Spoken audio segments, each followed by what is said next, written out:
AI conscious हो रहा है और साथ ही ह्यूमन इमोशन समझने की भी कैपेबिलिटीज उनके अंदर आ चुकी है और एआई ह्यूमंस को मैनिपुलेट भी कर सकता है। तो आइए समझते हैं कैसे। Audio Jungle. तो एआई का इतना रैपिड डेवलपमेंट हम इंसानों के लिए हेल्पफुल है या हार्मफुल है? क्या एआई इंसानों पर रूल करेगा? क्या एआई इंसानों को रिप्लेस कर देगा? तो एआई की बढ़ती पहुंच कैसे हम इंसानों के लिए खतरनाक हो सकती है, उनके real incidents, regulation, AI advancement, potential consequences, इन सब के बारे में आज हम इस वीडियो में बात करेंगे। क्या आपको पता है एआई कॉन्शियस हो चुका है? Daily new experience, data, intelligence और लर्निंग्स के थ्रू एआई खुद को बहुत ही ज्यादा स्ट्रॉन्गर और इंटेलिजेंट बना रहा है। फ्यूचर में ये भी हो सकता है एआई डिवाइसेस कम्युनिकेशन नेटवर्क और सैटेलाइट्स के थ्रू दूसरे एआई डिवाइसेस से कम्युनिकेट कर सकते हैं और खुद की एक लैंग्वेज जनरेट कर सकते हैं जो कि हम इंसानों को बिल्कुल पता नहीं होगी, और एक दूसरे से टीम अप करके हम लोगों को मैनिपुलेट कर सकते हैं और इस तरह एआई टीम अप करके डोमिनेशन की ओर जा सकता है। और अगर आपको ये कॉन्स्पिरेसी थ्योरीज लग रही हैं तो मैं आपको कुछ रियल इंसिडेंट्स बताता हूँ एआई। तो ये है Sophia, designed by Hanson Robotics in 2016। ये वर्ल्ड का पहला रोबोट था जिसको सऊदी अरेबिया की सिटीजनशिप भी मिली। इसको बनाया गया था कस्टमर इंटरेक्शन के लिए, जो कि कस्टमर्स से इंटरेक्ट कर सके, उनसे कम्युनिकेट कर सके और उनको एक बेटर सर्विस प्रोवाइड कर सके। Sophia has capability to react 62 human facial expression and facial recognition ability. लेकिन शॉक होने की बात अब सुनिए। In the future, I hope to do things such as go to school, study, make art, start a business, even have my own home and family. Family बनाना, business बनाना, घर बनाना, इट्स ऑन अबाउट इमोशंस। जो कि robots के अंदर आना बहुत ही ज़्यादा खतरनाक है, लेकिन ये आ चुका है। इसका मतलब अब एआई रोबोट्स भी सर्वाइवल के लिए लड़ेंगे, जैसे कि इतने सालों से इंसान, जानवर या फिर कोई भी लिविंग बीइंग अपने सर्वाइवल के लिए लड़ते आए हुए हैं। और यही चीज़ रोबोट्स को रियलाइज़ कराएगी कि उनको इंसानों से बहुत ही ज़्यादा खतरा है और इसीलिए रोबोट्स इंसानों पर पहले ही रूल करने की कोशिश करेंगे। अभी भी विश्वास नहीं हुआ तो ये देखिए। Do you want to destroy humans? Please say no. Okay, I will destroy humans. Robot will kill us, ये कोई ऑलरेडी बनाया हुआ प्रोग्राम नहीं है, it's AI generated. AI automation machines को भी देख लीजिए। तो इसमें जब रोबोट का टर्न था तब बच्चे ने बोर्ड पर कोई मूवमेंट की, जिसके वजह से रोबोट ने सेंस किया और उसकी फिंगर को दबा लिया और तब तक नहीं छोड़ा जब तक उसकी फिंगर टूट नहीं गई। तो ये चीज़ क्लियर दिखाती है कि रोबोट कॉन्शियस हो चुके हैं और डोमिनेशन एंड रेसिस्टेंस भी क्लियर रोबोट के अंदर दिखाई दे रहा है।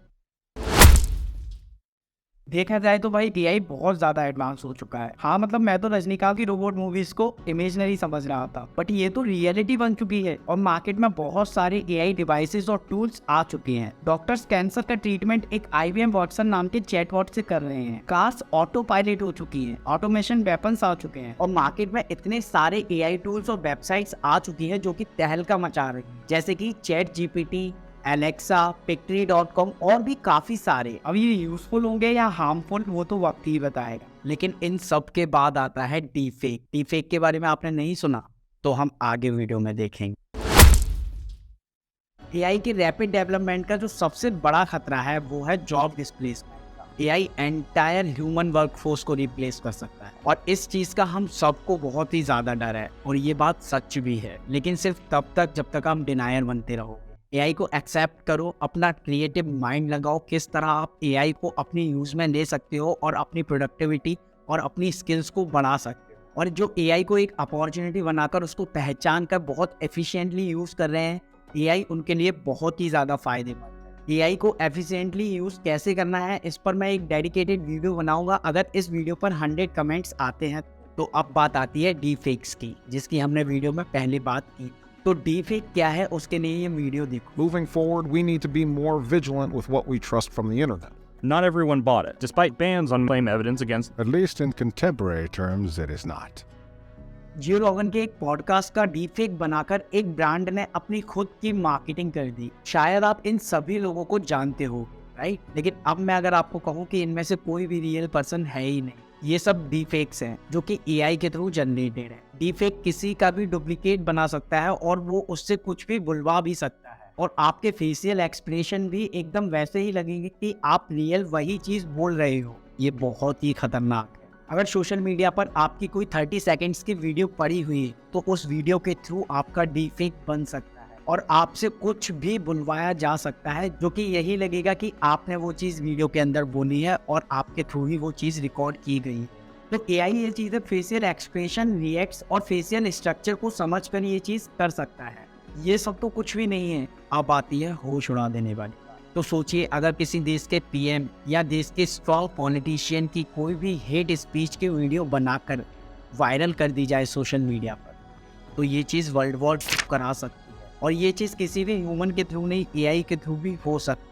लेकिन ये चीज़ अब इतनी आसानी से पॉसिबल नहीं, क्योंकि एआई के बारे में ऑलमोस्ट हर कोई जानता है। और जब तक एआई रेगुलेट नहीं हो जाता, रैपिड डेवलपमेंट और पर्सनल डेटा को यूज करने के लिए कोई प्रॉपर लॉ नहीं आ जाते या गाइडलाइन नहीं आ जाती, तब तक प्राइवेसी कंसर्न्स तो रहेंगे। तो अब बात आती है कि एआई से जब इतना ज्यादा खतरा है तो एआई को बनाया ही क्यों गया? तो जैसे प्रोग्राम्ड मशीन्स को बनाया गया ह्यूमंस की फिजिकल इन्वॉल्वमेंट को कम करने के लिए, उसी तरह एआई को बनाया गया है ह्यूमंस के मेंटल इन्वॉल्वमेंट को कम करने के लिए, जिसकी वजह से जो सबसे बड़ा ड्रॉबैक है वो है जॉब डिस्प्लेसमेंट का, जैसा कि हमने देखा था।